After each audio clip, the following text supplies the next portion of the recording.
Sean, because I know you and I, we've made videos, we've talked about it. We saw Uncharted together. We did. Here in Georgia.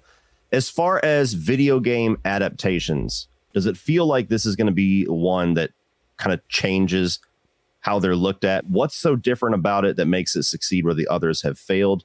Well, I think some of it is that it's HBO just seems to have a better system. They have a better studio. Somehow Velma slipped through the cracks and that happened. But leaving that out, they really put out quality stuff, and they're not making it for the lowest common denominator.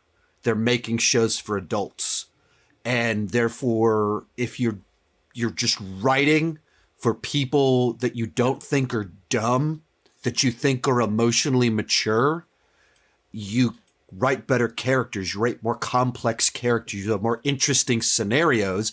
And so when you have source material in a game that provides all those things already, and a studio that's going to allow you to do that, it's successful. And it just like, I've been watching it thinking like, how are so many of these Disney Plus shows that have all this money just so mid, and the production so sloppy in ways it shouldn't be, and they're like in post-apocalyptic Boston, and everything looks huge, everything looks real, and they walk into a building which is inherently enclosed, and it still feels like this massive flooded lobby everywhere they go, and they go to so many different places. And then you watch these Disney shows, and it just doesn't have that feel to it. And I think it's just HBO as a producer of content just has their act together, and they have for a very long time. Decades in ways that no one else does. And some of that is they're aiming for adults, and everyone else is aiming for everyone. And when you aim for a target audience, you can actually make something great for them. And when you aim for everyone, it's very mediocre for everyone. And that's the Disney problem. Yep. And so then the other question in there is, will it kind of open the floodgates? It creates an example of what you can do.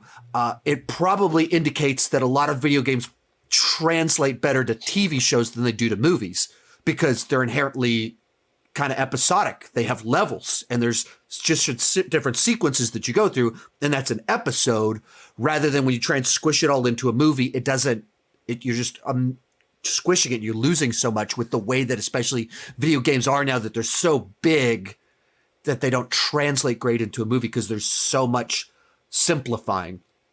Yeah. So I think that's the big difference. HBO, I think there's when you give an example of the way to do it right, there's at least something to copy.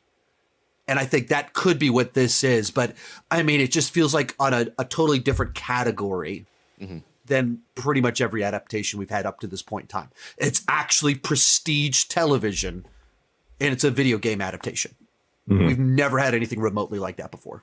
They're not beholden to boundaries. Like, you know, there's no ratings on their shows. I mean, you can go back to like The Wire, Oz, The Sopranos. Like when they make a show, they're not worried about, ooh, what do we need to cut out? They just do whatever the hell they need to tell the story, which is admirable. There's no boundaries for them.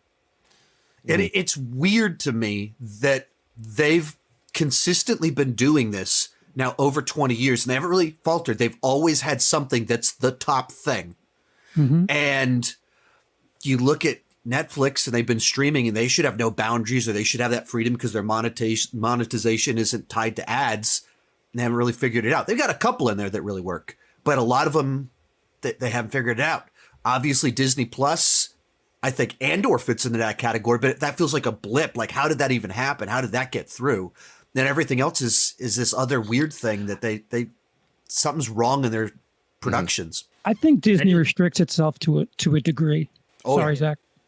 No, you're good. I was pretty much going to say the same thing. I think like I enjoy a lot of what Disney Plus is doing, but every time after I watch the shows or after I watch whatever they produce, I think on it after a couple weeks, and I'm like, that could have been like 30 times better. Like every single thing. Exactly. Like except Andor. Andor and Mandalorian are the two things that I thoroughly enjoy.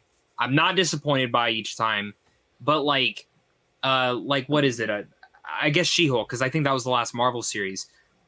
I just kept thinking this could be 10 times better. Like every single thing could be better here. And it's like the Daredevil episode, it's like they finally tried. I feel like they just don't know how to market, not even market, but just like create shows. I think they're so in the movie format that's where they're faltering at, where it's like when an episode ends, sometimes I'm just more of like, okay, so what's going to happen next week? Where it just feels like it's like I should just be binging it instead of watching it week to week. The Disney Plus shows for me have always felt like this weird compromise between an actual series and a movie. And I always walk away from all of them thinking that could have been condensed to a movie, or that should have been a 12, 15 episode series. And it's always something different. Like you look at WandaVision, that felt very appropriate for a show, but the run, it fell off near the end. Like they had to rush. You get something like Kenobi, where it was like this could have been a badass 2-hour movie. I don't know why this needed to be a series. And then you get things like Moon Knight, where it's like, this is really interesting, but you had to rush to the end again. I could have spent 13, 14 episodes in this. So yeah, I'm with you on those.